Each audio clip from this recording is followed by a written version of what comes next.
आज हम लोग शुरू करने वाले हैं अपने इस चैप्टर के एक और इम्पॉर्टेंट टॉपिक को। टॉपिक का नाम है द मार्च टू दांडी।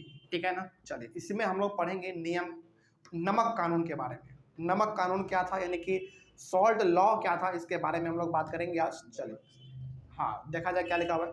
लिखा हुआ है in 1930 Gandhi ji declare that he would lead a march to break the salt law.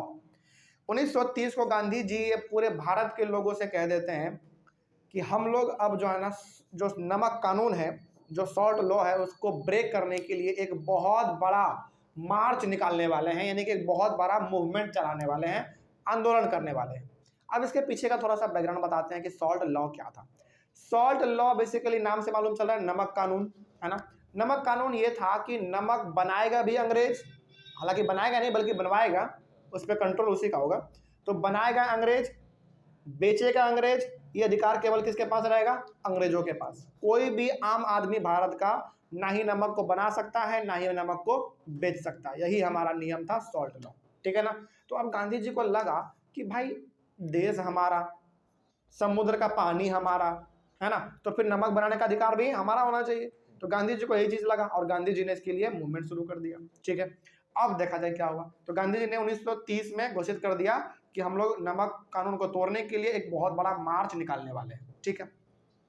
According to this law the British had a monopoly on the manufacture and sale of salt. वही बात है जो कि हमने कहा कि इस नियम के अनुसार गवर्नमेंट के पास, यानी कि ब्रिटिश के पास मोनोपोली राइट था। मोनोपोली राइट का मतलब होता है केवल एक ही के पास, एक ही के पास अधिकार है। वो किसके पास है?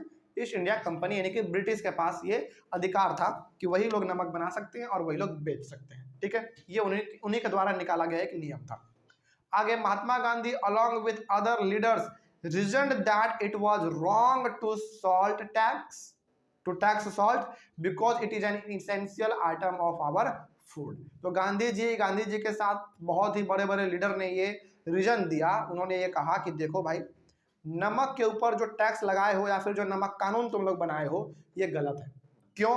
क्योंकि नमक तो भाई हर कोई खाता है, चाहे अमीर हो चाहे गरीब हो, और ये हमारा क्या है? भोजन का एक इसेंशियल आइटम है। और यदि भोजन में नमक ही ना डाला जाए तो क्या कोई स्वाद है ना? कोई स्वाद नहीं है। ऐसा एक भोजन हमको आप बता दीजिए जिसमें नमक का इस्तेमाल होता ही नहीं है। लगभग हर एक भोजन में नमक का इस्तेमाल होता ही है। तो गांधी जी और उनके साथ साथ कांग्रेस के बड़े बड़े लीडर ने ये रीजन दिया कि भाई तुम जो ये नमक के ऊपर कानून लगाए रखे हो, ये तो बहुत गलत बात है यार, है ना। तो इसको तुम हटाओ, नहीं तो फिर हम मार्च करेंगे। ठीक है, क्योंकि नमक एक ऐसा चीज है जो कि गरीब अमीर कोई भी हो, सबको इसको इस्तेमाल करता है ना, और ये फूड का एक इसेंशियल आइटम भी है। Gandhi ji and his followers marched for over 240 miles from Sabarmati to the coastal town of Dandi. अब गांधी जी के द्वारा जो ये प्रस्ताव रखा गया अंग्रेजों के सामने कि नमक कानून हटाओ, नहीं तो हम ये मूवमेंट शुरू करेंगे, तो उन्होंने कहा कि ठीक है, हम नहीं हटाएंगे, तुमको जो करना है तुम कर लो। तो गांधी जी ने भी कहा कि ठीक है, हम जो करना होगा कर लेंगे। तो गांधी जी ने अपने आश्रम साबरमती से शुरू किया मार्च और दांडी तक। और ये दांडी जो है ना, गुजरात में ही है बेसिकली, और ये दांडी समुद्र के बगल वाले एरिया में पड़ता है। ठीक है, इसीलिए कहा गया यहाँ पे कोस्टल टाउन। तो गांधी जी अपने फॉलोवर के साथ, अपने लोगों के साथ 240 माइल्स, और एक माइल में लगभग 3 किलोमीटर होता है शायद, ऐसा कुछ है। हाँ, इतना के शायद एक माइल्स में 3 किलोमीटर ऐसा कुछ होता है। तो उन्होंने साबरमती से चलना शुरू किया और दांडी तक वो लोग पहुंचे। टोटल उन्होंने कवर किया 240 माइल्स, है ना। और जब तक वो लोग चलते रहे तब तक अंग्रेजों के खिलाफ नारेबाजी करते रहे। अच्छा, आपको यहाँ पे लग रहा होगा कि सर गांधी जी बार बार नारेबाजी क्यों कर रहे हैं? लड़ाई पीट भी करके अंग्रेजों को भगा सकते थे। नहीं, वो तो बिल्कुल खिलाफ थे उसके। गांधी जी का साफ कहना था, भाई मेरा एक ही सिद्धांत है, हमको आज़ादी चाहिए लेकिन मार पीट करके नहीं। इसीलिए गांधी जी को आज हम लोग महात्मा कहते हैं ना, ऐसे थोड़ी कहते हैं महात्मा। असल नाम तो उनका मोहनदास करमचंद गांधी है, तो फिर महात्मा क्यों कहते हैं भाई? इसी लक्षण की वजह से, है ना। बहुत महान आदमी, बहुत महान। चलिए, हालांकि चाहते तो हम लोग सारा आदमी एकजुट होके अंग्रेज को मार पीट के भगा सकते थे, हमारे अंदर ये पावर था। अंग्रेजों का संख्या कितना भी था भारत में तो कम ही था, हालांकि उसके पास मशीन पावर था, मशीन मतलब बंदूक था, लेकिन बल पावर तो हमारे पास था ना भाई। हम लोग चाहते तो मार के भगा सकते थे, लेकिन गांधी जी ने कहा ना, ऐसे नहीं चलेगा, मार पीट तो करना ही नहीं है, क्योंकि मारेंगे तो नुकसान हमारा भी होगा, है ना। इसीलिए गांधी जी ने कहा ठीक है, कोई दिक्कत नहीं है, हम लोग आंदोलन करके आज़ादी लेंगे। तो वो लोग साबरमती से दांडी तक पहुंच गए। आगे at Dandi they broke the salt law by gathering natural salt found on the sea shore and boiling sea water to produce salt. अब जैसे वो लोग डांडी पहुंचे तो डांडी में आपको मालूम है कि समुद्र के पानी में नमक होता है, तो जो नमक अपने आप बन चुका था नेचुरल नमक समुद्र के किनारे, उसको उन्होंने इकट्ठा किया और अपने से नमक समुद्र के पानी को उबाल के बनाया भी, और बना के वो उन्होंने ये दिखाना चाहा अंग्रेजों को कि आज से नमक कानून खत्म है और आज से हम नमक पे टैक्स भी नहीं देंगे, प्लस हम भी नमक बना के मार्केट में बेच सकते हैं। अंग्रेजों से गांधी जी ने परमिशन नहीं लिया कि देखो हम ऐसा कर रहे हैं, अब तुम्हारा कोई बस नहीं चलेगा। उन्होंने सीधा कह दिया कि हम तुम्हारा अब नमक खरीदेंगे ही नहीं, हम तुम्हारे बात को मानेंगे ही नहीं, है ना। तो वहां पे ये चीज होने लगा। तो गांधी जी ने डांडी पहुंच के नमक बनाया और वहीं पर उन्होंने नमक कानून को तोड़ दिया। गांधी जी को इससे जरा सा भी फर्क नहीं पड़ा कि अंग्रेज मेरे बारे में क्या सोच रहे हैं। ठीक है, आगे देखते हैं। फिर उसके बाद peasants, tribals and women participated in large numbers. अब इस समय तक हमारे देश की महिलाएं इतनी ज़्यादा जागरूक हो चुकी थी, इतनी ज़्यादा जागरूक हो चुकी थी कि महात्मा गांधी एक बार कहते थे कि आंदोलन में चलना है तो कोई भी महिला मना नहीं करती थी, कहते थे ठीक है चलेंगे। तो महिला हो, चाहे किसान हो, चाहे आदिवासी लोग हो, चाहे बच्चे हो, बूढ़े हो, नौजवान, कोई भी हो, हर कोई गांधी जी के पीछे चल पड़ते थे जब गांधी जी कहते थे। ठीक है, आगे बढ़ते हैं। फिर the government try to crush the movement through brutal action against peaceful satyagrahis. Satyagrahis का मतलब होता है वो लोग जो कि आंदोलन में भाग लेते थे। ठीक है, तो इन सारे लोगों को दबाने के लिए अंग्रेजों ने बहुत भयंकर भयंकर रूप भी अपनाया, लोगों को मारा पीटा, कोड़ा बरसाया, कभी कभी तो फायरिंग भी कर देते थे खड़े से एकदम सरेआम, है ना। तो बहुत सारे लोग मारे भी जाते थे, बहुत सारे लोग घायल भी हो जाते थे। तो इसको ये चीज करने के लिए फायरिंग वायरिंग भी किया गया अंग्रेजों के द्वारा रोकने के लिए। उसके बाद देखते हैं फिर हमारे द्वारा क्या एक्शन लिया गया। उसके बाद हाँ ये तो हो गया। Thousands were send to jail. हजारों हजार लोगों को अंग्रेजों ने पकड़ा और जाके जेल में डाल दिया। क्यों डाला भाई? क्योंकि आपने नमक कानून तोड़ा, इसीलिए। ठीक है, आगे the government of India act. अब यहां से थोड़ा सा कहानी अलग है। The government of India act 1935 prescribed provincial autonomy and the government announced elections to the provincial legislatures in 1937।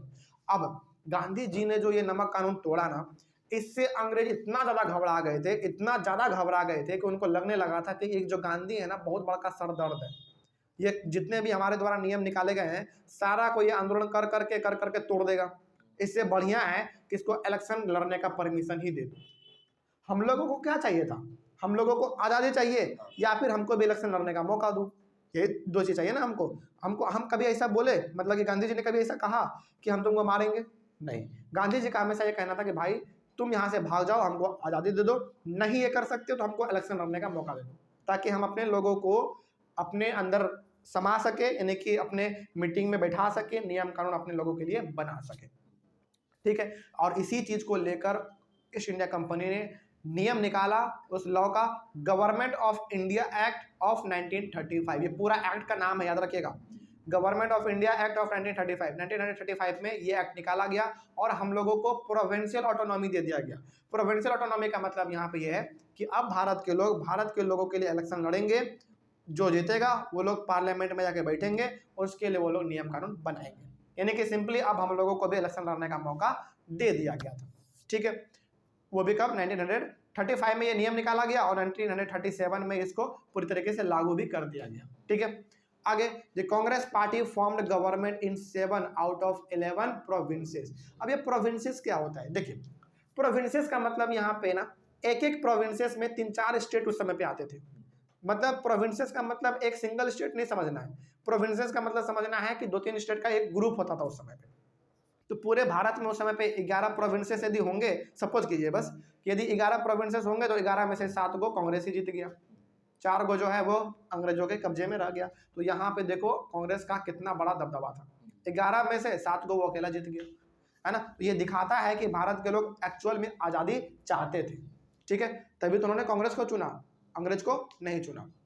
In September 1939 after 2 years of Congress rule in the provinces. देखिए कब ये सब हुआ? 1937 में हुआ, और उसके जस्ट 2 साल बाद यानी कि 1939 में सितंबर का महीना था, उसी समय पे the second world war broke out. एक बात अब यहाँ पे हम आपको एक बात बता देते हैं फर्स्ट वर्ल्ड वॉर शुरू हुआ था 1914 में, ख़त्म हुआ 1918 में, ठीक है। सेकेंड वर्ल्ड वॉर शुरू हुआ 1939 में, ख़त्म हुआ 1945 में। यानी कि फर्स्ट वर्ल्ड वॉर पूरा का पूरा 4 साल चला था और सेकेंड वर्ल्ड वॉर पूरा 6 साल चला, सोचो। और सेकेंड वर्ल्ड वॉर जो था ना, ये और ज़्यादा भयंकर था फर्स्ट वर्ल्ड वॉर से भी, क्योंकि इसमें और ज़्यादा मॉडर्न हथियार इस्तेमाल किए गए थे, क्योंकि समय बदल चुका था, टेक्नोलॉजी आ चुके थे हमारे पास। तो अब यहाँ पे क्या हो रहा है, 1939 में सेकेंड वर्ल्ड वॉर शुरू हो गया। अब जब शुरू हुआ तो हम लोगों ने भी हिस्सा नहीं लिया इसमें। देखो इंडिया जो है ना ही फर्स्ट वर्ल्ड वॉर में पार्टिसिपेट किया था और ना ही सेकेंड वर्ल्ड वॉर में पार्टिसिपेट किया था। तो फिर पार्टिसिपेट किया किसने, अंग्रेजों ने। और अंग्रेजों का कब्जा था कहाँ पे, भारत में, ठीक है। तो देखो क्या हुआ, the Britishers had to fight against Hitler in the second world war. और ब्रिटिशर्स को, वो ब्रिटिशर्स, हालांकि ब्रिटिशर्स जो हमारे भारत में थे, ये तो आए थे कहाँ से, ब्रिटेन ही सबसे। तो ब्रिटेन वाले लोगों को, यानी कि हमारे भारत में जो अंग्रेज थे, उनको हिटलर के साथ सेकेंड वर्ल्ड वॉर में लड़ना था। साथ नहीं बल्कि उसके खिलाफ लड़ना था। और हिटलर इतना पावरफुल आदमी, हालांकि हिटलर का तो नाम ही सुन के हम लोग, जैसे हम लोग कहते हैं ना, हिटलर हो क्या तुम, इस प्रकार का मतलब क्या हुआ, मतलब तुम बहुत बड़ा पावरफुल हो क्या।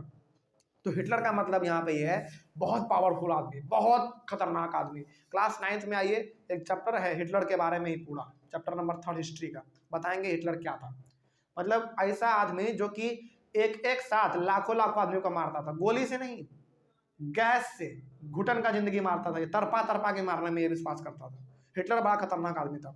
अब हिटलर इतना खतरनाक आदमी था, उसके अगेंस्ट लड़ना है ब्रिटिशर्स को, है ना, तो कैसे होगा भाई। तो बहुत बड़ा का इसको पावर चाहिए, शक्ति चाहिए। तो ये सारा का सारा चीज़ जो है ना भारत से ही लिया। पैसा चाहिए लड़ाई लड़ने के लिए, अंग्रेजों ने भारत से लिया। सैनिक चाहिए, भारत से लिया। कपड़े चाहिए, भारत से लिया। सब कुछ इन्होंने भारत से लिया, ठीक है। आगे देखते हैं फिर, Congress leaders were ready to support the British war effort. अब यहाँ पे जो हमारे कांग्रेस के लीडर थे ना भारत में, उन्होंने कहा अंग्रेजों को कि देखो भाई अंग्रेज, हम तुमको सेकंड वर्ल्ड वॉर लड़ने में ना मदद करेंगे, लेकिन इसके पीछे मेरा कुछ शर्त है। शर्त क्या है, but in return they wanted that India be guaranteed independence after the war. Congress ने कहा कि देखो, अब देखो कांग्रेस भी पावर में आ चुका था, है ना, कांग्रेस पावर में आ चुका था, यानी कि ये भी 7 गो प्रोविंसेस जीत चुका है। तो ये आम आदमी नहीं रहा था, बहुत बहुत पावरफुल बन चुका था उस समय पे कांग्रेस। तो कांग्रेस ने कहा कि देखो हम तुमको ना सेकेंड वर्ल्ड वॉर लड़ने में मदद करेंगे, लेकिन बदले में जब युद्ध खत्म हो जाएगा तो तुम भारत को आज़ाद कर देना, छोड़ के चले जाना, ठीक है। लेकिन अंग्रेज इतना बुड़बक थोड़ी था, है ना। The British refuse to accept the demand. उन्होंने कहा कि ना, ऐसा नहीं होगा, तुम मेरा मदद करो ना करो, भारत में मेरा कब्जा रहेगा ही रहेगा, ठीक है। The Congress ministries resign in protest. अब यहाँ पे कांग्रेस वाले ने कहा कि ठीक है भाई, ऐसा करोगे तो अब जितने भी कांग्रेस के मिनिस्टर ये सब थे, सारे के सारे लोगों ने रिजाइन कर दिया। अब फिर से धरना वरना सब शुरू, है ना, फिर से शुरू हो गया ये सब चीज़। तो ये जो प्रोसेस है ना, ये लगातार चलता रहता था उस समय पे। अंग्रेजों को यहाँ से भगा के, मतलब पूरी तरीके से भगाने के लिए ये सब चीज़ हमारा चलता रहता था, ठीक है। चलिए, ये हमारा हो गया टॉपिक कंप्लीट। उसके बाद है हमारा क्विट इंडिया एंड लेटर, ठीक है। इसको हम लोग शुरू करेंगे अपने अगले वाले क्लास में। यहाँ तक कोई डाउट नहीं ना। चलिए, ऑनलाइन वाले बच्चे किसी भी टॉपिक में डाउट हो तो आप एक बार कमेंट कीजिएगा। मिलेंगे अगले वाले क्लास में। Thank you very much.